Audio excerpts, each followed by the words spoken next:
Hey guys, welcome back to the channel. My name is Justin, and today we will be looking into NFTs on the XRP ledger, then the Aspen Security Forum speech by Gary Gensler, and then after that, we'll just look into some smaller stories. First, we have the Ripple post on their insights page on their official website. This is the Ripple drop NFTs on XRP ledger, diversity and inclusion initiatives, and growth in APAC. We're only going to watch a small snippet of this.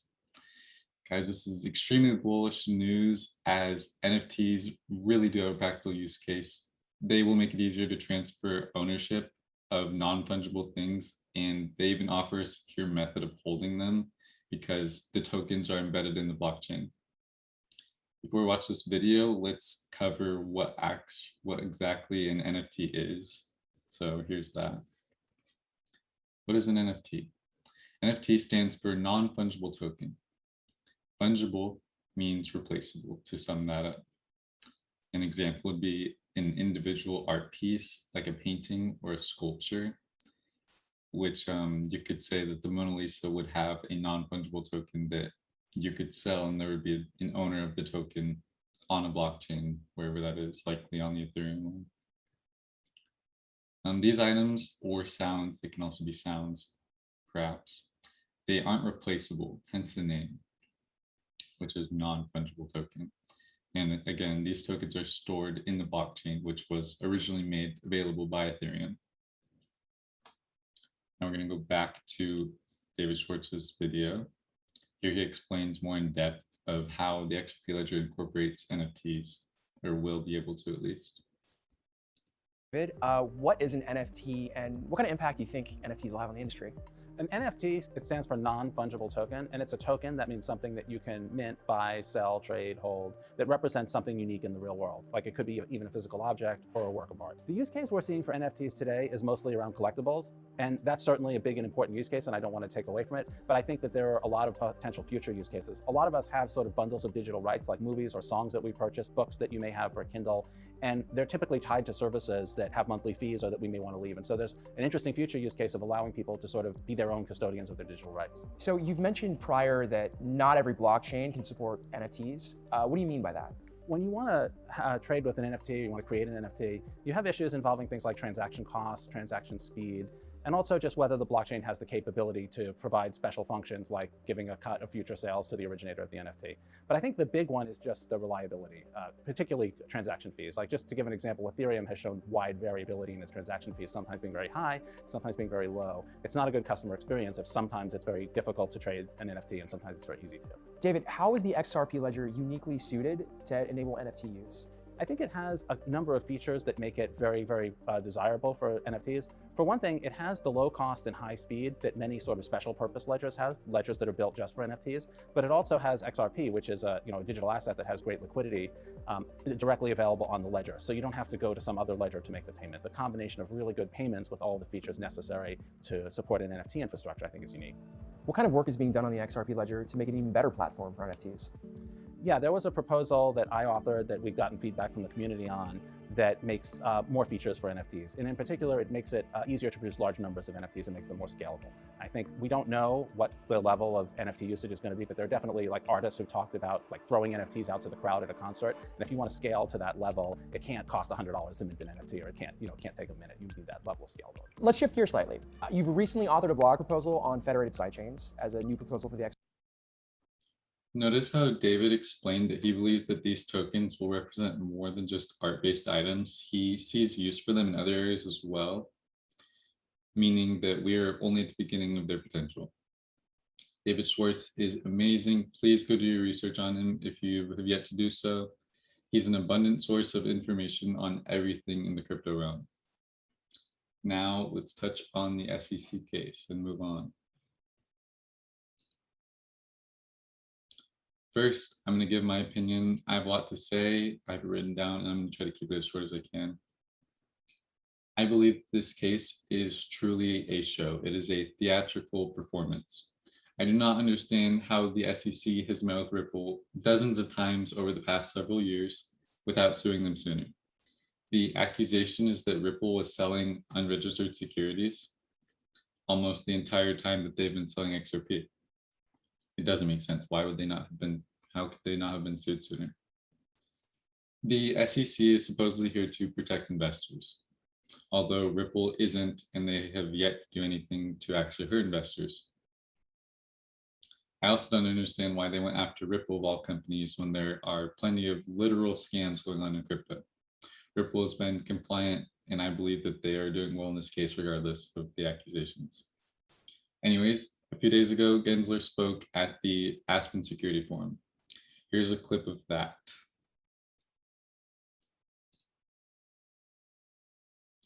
And Gary, I'll just ask one final question since there are many more in the Q&A.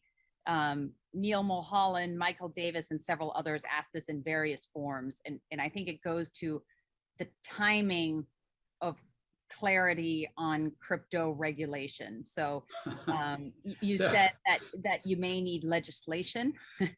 You said that you're doing an internal review. In the meantime, there are a lot of people relying on trying to figure out what to do in this space. And then there was another question that went to, well, Japan and the UK and others have been clearer about it.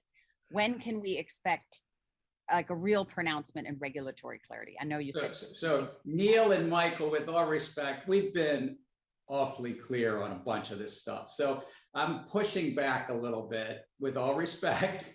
And is that I think that Jay Clayton was pretty clear 4 years ago, or no, 3.5 years ago. I think 75 cases in this area, and you can go to the SEC website and see them, have been clear. I think the Dow report in 2017, the Munchie order late in 2017, on and on. As you can see right here, people are not a fan of what he had to say. As a crypto holder myself, I was hoping that he would have something to say on crypto regulations, as there's blatantly a lack of clarity in the space. It was disappointing to see him say the opposite, that there is actually no clarity and literally had nothing to say on it at all. I believe he's lying at this point. And if you disagree, please point me to the rule book and explain to me how the SEC is going to sue hundreds of crypto companies. Let me actually show you some of the coins that I believe are scams or not legit.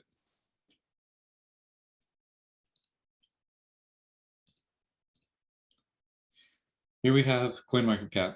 They portray plenty of data on basically every crypto in existence. There's a little bit more to this number.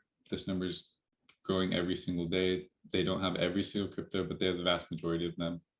Anyways, these top cryptos, for the most part, are relatively compliant. There are some exceptions, and I'll get into that in another video, in my opinion. But we're gonna look at some of these ones. So these are the mid 5,000s and late 5,000s in market cap. So we have Win a Lambo Finance. We have the Cosby token, Win Space Ticket, the Moon, Cousin Doge token, Uncle Doge, Vespa Shiba Inu token, the Media Doge, Vitalik, whatever, no Doge, Mooney, Shiba, as you can see. I do not believe that these are legitimate. I don't believe that they have been regulated in any way, shape, or form. There's nothing stopping you or me from just creating a literal scam coin and putting it on the market. At least it can't be that difficult if these things are making it. So these are some things that I have a problem with. And I fully disagree with the SEC for targeting a company that they've regularly been meeting with, and they've been pretty compliant, at least this far. Anyways, we are currently awaiting for more documents and meetings to happen within the SEC case. The vast majority of us are simply waiting for a settlement or summary judgment to take place, as this bridge needs to be crossed before XRP can literally become the bridge, here in the United States at least. Despite all of this, we actually have some people on our side. We have a fellow pioneer of crypto, and we can see that we are currently among the earliest people here, so that term works. Anyways, here is a clip by Sigal Mendelker. I hope I said her name right. That, from my perspective, is the real national security issue, because if we shove these innovators who are like extraordinarily big brains, right? If we just push them out of the United States, I fear that 3 to 5 years from now, we're going to wake up in a fundamentally different place from a global financial infrastructure perspective, and the U.S. is going to get, in many ways, in many parts of the world, we're really going to get left behind.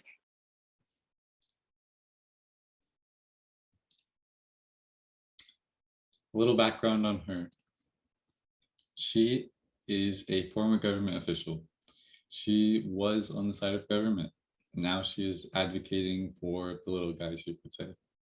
It doesn't take someone intelligent to see the outdated current financial system. And it also doesn't make sense why distributed ledger technology is being constrained from adoption. I applaud her for seeing the obvious and stepping up to preach the things that are kept quiet. Now we're actually going to close out this video with another little clip from a couple years back, and I'm sure you're going to get a laugh out of it. So yeah, thank you for watching the rest of it. I'll see you guys in the outro. Let's bring it back to Jamie and JP Morgan. What do you think is going to be the thing that they will have to change the most or lose market share and somebody else is going to do better, faster, serve their clients better than JP Morgan or Goldman Sachs? Gary, are you there? You can just hear the bankers panicking right now. But what feel the panic in their voices. But here's what always happens. The first thing that happens is they try to go, oh, it's nothing. And they did that. I mean, that's with every new industry, every new technology comes along, the powers that be, the incumbents, the status quo, all say, it's nothing. Don't ignore the man behind the curtain. This is nothing. And then all of a sudden it's too big to get in there. You know, they're going, oh my God, I got to face this thing. Gary, are you there? And then they all line up and they wrap their arms together and they say, we're not letting this happen. And then it keeps going. And then they say, okay, well, let's sue them. Or let's go get the government. There's another thing they do. They adopt the technology. I think. No, that's at the end. They will adopt this technology. No, this is the last thing they do. No, yeah, it's like it's after. It's after. Right. It's after the press planting. They plant the press stories.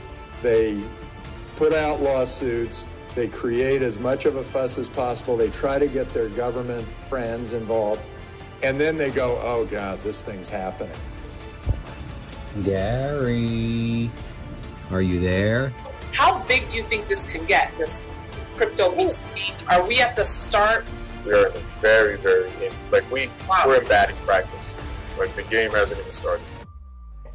Okay, so we need to be paying attention to crypto and gaming. Big time. All right, big time. Well, look, gaming on its own is $150 billion a year business. Hey, now that you've made it to the end of the video, thank you so much for watching, and please make sure to leave a like and subscribe. Also, if you want to stay up to date on our content, we post basically every day.